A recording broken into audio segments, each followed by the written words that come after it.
Hi friends, నేనైతే సాయంత్రం పూట తోటకాడికి అయితే వచ్చిన. పొద్దున్నైతే మార్కెట్కి పోయినా. కాయలైతే సాయంత్రం దాకా అమ్మినాము. ఇప్పుడు 5:15 అవుతుంది. ఇంటికైతే వచ్చిన ఇప్పుడే. మా ఆయన అయితే కొన్ని అలసందకాయలు అయితే కోసిండు వచ్చే వరకు. ఇప్పుడైతే కొన్ని వంకాయలను కొన్ని అలసందకాయలు కోయాలి, కొన్ని బెండకాయలు సీత కోసిండు అంచండి. ఎందుకంటే రోజు కొన్ని కోసుకొని పోతున్నాం. ఒకటే రోజు కొంచెం పోతే మాత్రం ధర ఎక్కువ పడది, మళ్ళీ అమ్ముడు పోవు తొందరగా. మాకు రోజు మార్కెటే ఉంటుంది సిటీ కాబట్టి. రోజు మార్కెట్ పొద్దున 6 గంటలకే పోతాం, రోజు 5:30కే పోతాం.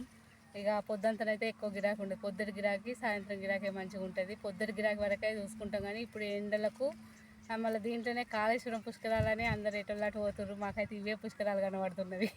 మేము చేసేది అయితే పుష్కరాల పండ్లు ఇక్కడ అనిపిస్తున్నది. మందైతే బాగా అత్తలేరు మార్కెట్కు. ఈ టైం అయితే అయింది, ఇవాళ చాలా పొద్దుపోయింది. మేమైతే ఇప్పుడైతే కాయలు కోయాలి. మరి మీరైతే ఏం చేస్తారు? మా ఛానల్ అయితే సబ్స్క్రైబ్ చేసుకోండి. కొత్తగా చూసేవాళ్ళు లైక్ చేయండి, షేర్ చేయండి. బాయ్ మరి.